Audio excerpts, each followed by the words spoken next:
जागा नीट ठेवू देणार नाही, नाईकांचा शिंदेंना इशारा। राज ठाकरे करणार मुंबई गोवा महामार्गाची पाहणी। 9 ऑगस्टला रायगड दौरा तर माणगाव पेण येथे पक्ष कार्यालयाचंही उद्घाटन। गिरणा धरणातून 14,000 क्युसेकनं पाण्याचा विसर्ग। धरणाचे 6 दरवाजे प्रत्येकी 60 सेंटीमीटरनं उघडले। गिरणा नदीला पूर, सतर्कतेचा इशारा।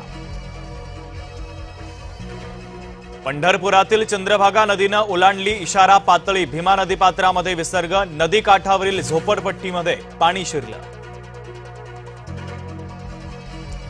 चिखलदरा मेळघाटात पुराचा कहर। 50 पेक्षा अधिक गावांचा संपर्क तुटला। सिपना नदीला पूर। खडकवासला धरण 100% भरलं। मोठा नदीपात्रामध्ये पाण्याचा विसर्ग सुरू। वरसगाव धरण देखील 100% भरलं। जायकवाडी धरणाचा पाणीसाठा 82.18%वर। उजव्या आणि डाव्या कालव्यातून पाण्याचा विसर्ग सुरू। शिरूर तालुक्यातील पूल वाहून गेला। जातेगाव बुद्रुक आणि जातेगाव खुर्दचा संपर्क तुटला। नागरिकांवर मोठा वळसा घालून जाण्याची वेळ।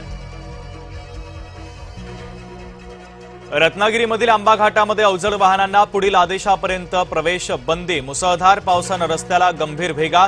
हलक्या वाहनांना नियंत्रित वेगानं परवानगी। खामगाव शहराला पाणीपुरवठा करणारी जलवाहिनी फुटली। लाखो लिटर पाण्याचा अपव्यय।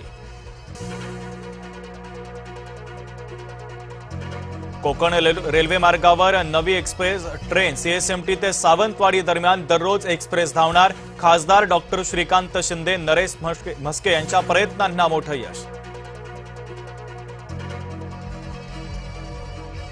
राष्ट्रकुल स्पर्धेमध्ये भारताला एकाच दिवशी 7 सुवर्ण पदकं। 7ही सुवर्ण पदकं बॉक्सिंगमध्ये तर 5 महिलांसह 2 पुरुषांना सोनेरी यश।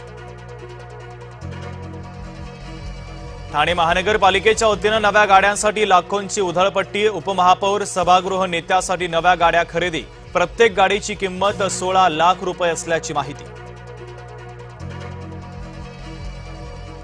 मराठवाड्याच्या विभागीय आयुक्त कार्यालयाचे विभाजन करून लातूरला अप्पर आयुक्त कार्यालय द्या। भाजप आमदार अभिमन्यू पवारांची मागणी। मुख्यमंत्र्यांकडून सकारात्मक प्रतिसाद।